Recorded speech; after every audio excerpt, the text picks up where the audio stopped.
La humanidad produjo testimonios y pinturas que daban cuenta del mundo que la rodeaba desde los comienzos de la civilización.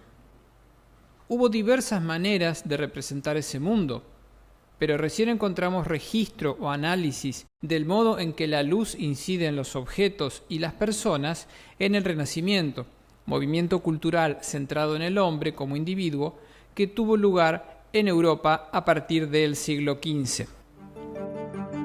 Caravaggio y el comienzo del claroscuro.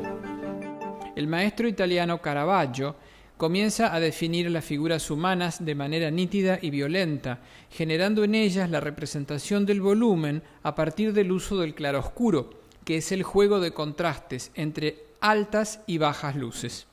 En ese momento se comienza a percibir a las figuras iluminadas por una fuente de luz externa a la escena, si bien en muchos casos se incorpora junto al sujeto del cuadro la representación de una ventana, justificando o tratando de explicar esa iluminación. Los pintores holandeses y la integración del claroscuro. Rembrandt fue un pintor holandés que también hizo uso del claroscuro, pero trata a las figuras con una pincelada que añade texturas y emociones. Sus obras resultan importantes para el aprendizaje de la iluminación fotográfica porque no se trata solamente en ellas del registro de la luz, sino de su representación con los materiales de la pintura. La representación de la luz está condicionada por los medios con los que la registramos. En nuestro caso, el medio es la cámara fotográfica. En Rembrandt, los sujetos no se definen por un contorno o una línea que los dibuja, sino por el contraste entre zonas de luz y de sombra. Vermeer es otro pintor interesante para analizar desde el punto de vista de la iluminación. El claroscuro es aquí más suave, los contrastes son menores y hay una puesta en escena de cada situación. Cada objeto que interviene parece haber sido seleccionado por el modo en el que reacciona a la luz. En una gran mayoría de sus cuadros, Vermeer mantiene constante la fuente de luz y la dirección de la luz, una ventana situada a la izquierda y levemente por arriba de sus personajes, a través de la cual entra luz solar difusa. Los pintores ingleses y la iluminación descriptiva.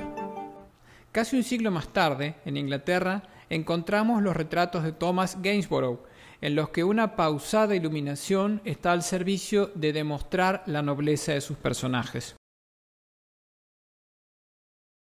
Joshua Reynolds también produce retratos en los que la luz tiene un papel central. La luz que emplean estos maestros es perfectamente real, obedece a las leyes de la física y es repetible perfectamente en la actualidad.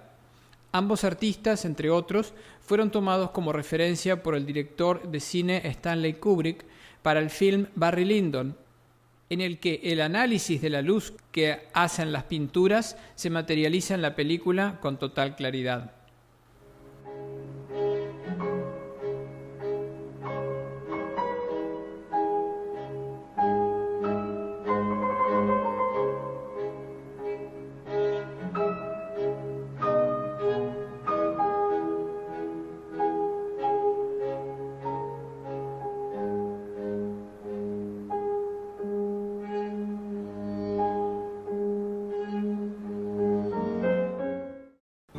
Los pintores impresionistas y el análisis de la luz. Hacia el fin del siglo XIX, los impresionistas franceses comenzarán a analizar la luz prescindiendo del objeto iluminado. Se centrarán en los efectos que produce la luz natural sobre las cosas y no en la representación exacta de sus formas. A los impresionistas no les importa el objeto, sino las variaciones cromáticas que sufre éste a lo largo del día.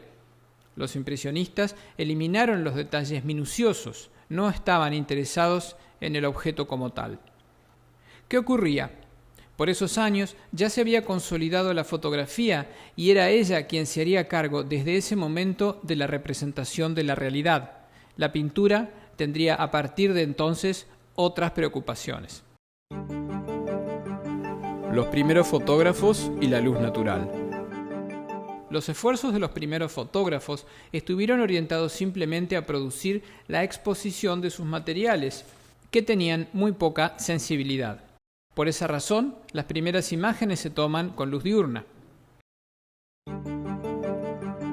Nadar, Disdéry y el control de la luz. Hasta bien entrado el siglo XX, la única forma de controlar la iluminación era el empleo de grandes estudios vidriados en los que se controlaba la entrada de la luz solar mediante cortinas. De este modo, la iluminación no se diferenciaba mucho de la empleada, por ejemplo, por Vermeer. Nadar, Disdéry y los retratistas victorianos emplearán este sistema. Por supuesto, era posible tomar fotos empleando polvo de magnesio, una sustancia que entraba en combustión con una gran llamarada, pero esto solo servía para fotografías documentales cuyos resultados no eran fáciles de previsualizar. También aparecieron por esos años los primeros sistemas de luz eléctrica para los fotógrafos de estudio, que empleaban la luz de un arco eléctrico. Se trataba de una fuente puntual que debía ser suavizada por difusores y dirigida mediante paneles. Esto dio origen a las cajas de luz, que resurgieron años más tarde, adaptadas a los flashes electrónicos de estudio. La influencia del cine de Hollywood. Cerca de 1920 comienzan a fabricarse los primeros elementos específicos de iluminación artificial para el cine, que son rápidamente incorporados por los fotógrafos. A partir de ese momento, la fotografía de estudio sentirá la influencia de la industria cinematográfica coincidiendo con su auge.